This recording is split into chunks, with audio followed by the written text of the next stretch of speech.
Tra poco, amici miei belli, che cos'è? Che cos'è? È la festa delle donne, quindi andremo a preparare la torta mimosa. Solitamente questa torta si fa l'8 marzo in occasione per la festa della donna.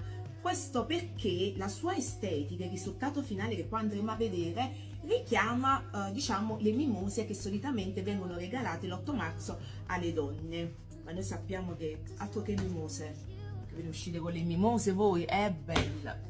Prima di iniziare a preparare la crema pasticcera, prendete il contenitore dove andrete a raffreddare la crema una volta cotta, mettetelo nel congelatore. Verso il latte. Grattiamo sopra, così tutti gli oli essenziali del limone vanno a finire all'interno del latte. Non perdiamo niente così. Quindi aggiungo buccia grattugiata di limone e la bacca di vaniglia a metà. Porto sul fuoco a riscaldare. Ai tuorli aggiungo lo zucchero e mescolo.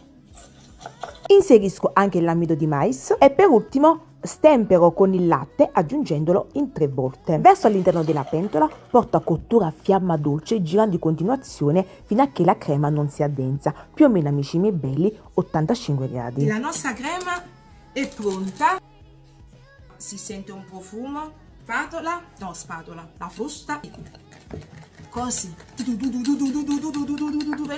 veloce, ok? E facciamo raffreddare immediatamente la crema. Ecco la crema liscia, lucida, buonissima. Coprire e fatti raffreddare. Amici miei belli, adesso prepariamo il pan di Spagna. Faccio montare le uova con lo zucchero e poi aggiungo la buccia grattugiata di limone. Faccio montare a velocità media per circa 15 minuti. Nel frattempo vado a setacciare la fecola e la farina. La montata è pronta.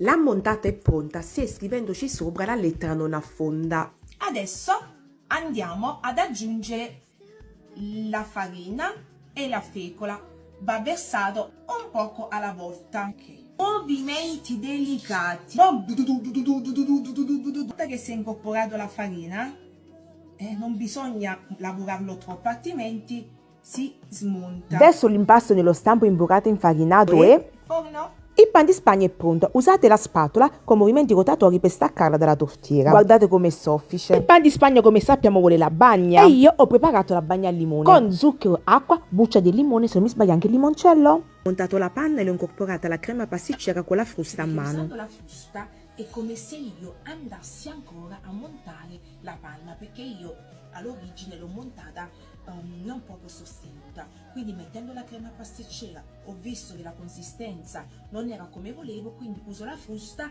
e facendo questi movimenti con la frusta è come se io andassi a montare ancora un pochetto la panna. Elimino questa crosticina, questa parte esterna del pan di Spagna, così da rendere tutto un po' più soffice. Taglio il pan di Spagna e ottengo dei dischi. Base pan di Spagna, bagna al limone, crema pasticcera, crema chantilly all'italiana e così via. Farcisco per 2 strati. Ho stuccato la torta con la crema chantilly all'italiana che mi era rimasta, mi raccomando, ma messo nel frigo per qualche ora. Nel frattempo, amici miei belli, ho tagliato a cubetti il pan di Spagna rimanente. Io non avevo tempo, comunque dopo 1 o 2 ore completate la torta. Finito! Tada! E solo dire una cosa, le torte vanno preparate solitamente il giorno prima, perché diamo la possibilità non solo alle creme di assestarsi, no, all'interno, ma soprattutto il giorno dopo le creme acquisiscono più sapore. C'è tutto un movimento all'interno, c'è tutto un movimento che succede durante il riposo, quindi diamo la possibilità a questa torta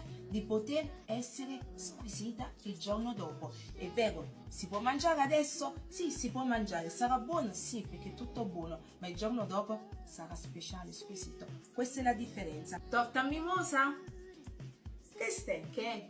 Non si fa così? E fallo tu.